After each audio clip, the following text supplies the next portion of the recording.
Hari ini mata Jakarta kepada Papua hanya pada sumber daya alam. Dan ada kemungkinan manusianya mau dimusnahkan. Hidup korban! Jangan diam! Saya tidak akan langsung doa, ada sedikit yang saya mau sampaikan. Pesan dari Papua yang saya bawa ke sini.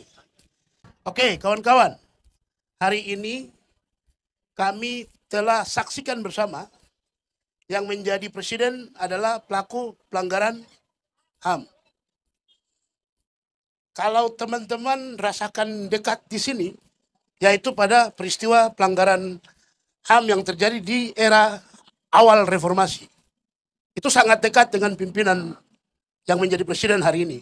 Tetapi kalau di Papua, yang paling dekat dengan presiden hari ini adalah kasus Mapenduma tahun 1995. Di situ Pak Presiden yang kemudian bertindak sebagai komandan operasi. Mungkin banyak yang belum tahu bagaimana catatan peristiwa pelanggaran HAM. Rumah-rumah warga dibakar. Ibu-ibu dikejar, anak-anaknya mati, ibu-ibu ditembak. Sampai gereja dan rumah-rumah warga dibakar. Itu semua adalah catatan pelanggaran HAM yang dilakukan ketika Presiden hari ini menjadi komando pembebasan Sandra tahun 1995. Peristiwa itu sampai saat ini belum pernah diproses hukum ataupun ditindaklanjuti oleh Komnas HAM yang waktu itu tahun 94 dibentuk. Ini kemudian menambah deretan panjang fakta pelanggaran HAM yang dilakukan oleh Kanjeng Gusti hari ini.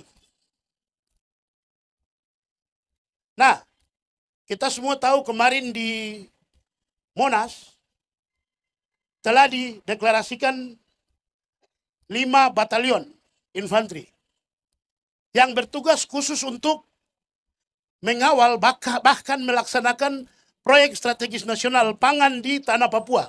Pertama di Merauke, kedua di Bovendigul, ketiga di Kerom, Kabupaten Kerom, keempat di Kabupaten Sarmi, dan kelima di Kabupaten Sorong. Teman-teman kalau bayangkan peta Papua, itu ada di bagian selatan, bagian utara, dan bagian barat.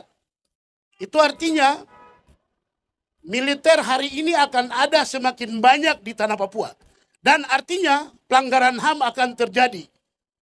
Dan itu akan menambah deretan panjang pelanggaran HAM yang telah terjadi dari tahun 1961 ketika Trikora dideklarasikan. Trikora dalam sejarah memori pasionis orang Papua itu adalah fakta agresi militer Indonesia terhadap Papua.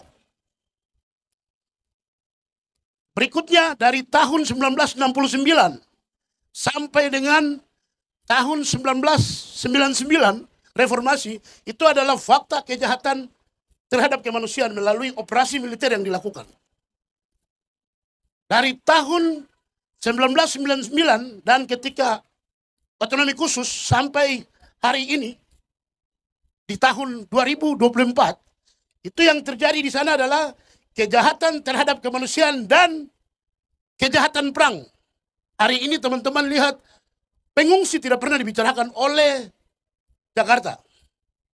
Jumlahnya sudah lebih dari 50.000 lebih yang ada di setiap daerah yang di situ akan dicanangkan proyek strategis nasional. Hari ini mata Jakarta kepada Papua hanya pada sumber daya alam. Dan ada kemungkinan manusianya mau dimusnahkan. Menggempur rejim Orde Baru yang paling baru, yang baru saja kemarin dilantik. Karena militerisme akan ada dari Sabang sampai Merauke. Mari hidup korban! Jangan diam!